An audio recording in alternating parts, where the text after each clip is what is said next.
Hello and welcome to BADM 722 Labor Economics. It's great to see you all again in this course. My name's Connor Norris and I'll be the instructor. I'm a teaching assistant professor in the general business department, but my background's in pure economics. And my other role at WVU is doing academic research at the NE Regulatory Research Center, where I'm in charge of our labor market research. So labor market, this stuff is central to my job here. This is my fifth time teaching the course, and it's the only time that I didn't totally blow up the class and start over to redo things. So in the past, it started in the HR leadership program. It took me a couple iterations of that. Then they had me teach it in the Econ MS program, so I had to change it up for that. Hopefully there aren't any issues. I've reused some of the previous, or I guess a decent amount of previous lectures from the past year or two. They may have a stray reference to human resources in there. If so, it's because of how this was taught in the HR program originally. But I've removed any of the assignments, anything like that related to HR stuff, so you don't have to worry about that. Um, I left it as a survey of topics in labor economics with the same basic structure.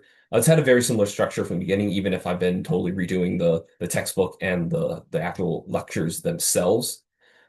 Up until I saw the class list this week, I didn't realize it was all of you from my regional econ class, and that's it. I thought this was going to be offered earlier in the sequence in your program. So, so we cover quite a bit of information setting up how labor markets work. The supply side one week, the demand side, then equilibrium another week. Um, but I think these things are really important and we should work through them and very deeply understand them before we move on to more complicated topics that are going to rely upon those basic ideas. Now, the lectures are going to focus on theory quite a bit and trying to develop that, but also try to bring in some real world examples so you can see exactly how these ideas play out in the real world, not just on the chalkboard or on the computer screen in front of you. This course is going to be organized into 8 weeks. You'll have a final exam is the only exam. It'll be like open book and open notes, all the stuff that you have. That's fine to use that for the final exam. You'll have assignments each week. There's just sort of problem sets working through the concepts, allowing you to draw the supply and demand graphs or work with the different curves so we can trace through how changes in one thing can ripple through the labor market or through the economy. And then finally, there will be 3 research-related assignments that I've added to this course that hopefully will be a way to sharpen your research skills in different areas of research without forcing you to write even more papers. Because I know in your program, you end up writing quite a bit. And modules are going to run from Monday morning to Sunday night at midnight. And remember, midnight in eCampus is actually 11:55 p.m. So you have that like 5 minutes, it's 5 minutes before that. We're using the George Borjas textbook for labor economics. I think this is an appropriate textbook to use for this course. Of course, it covers all the theory that you need, but there are a lot more examples and practical sorts of assignments and questions at the end that I borrow from that I guess that are better here than in other textbooks. Some completely ignoring them, some just not having really good examples.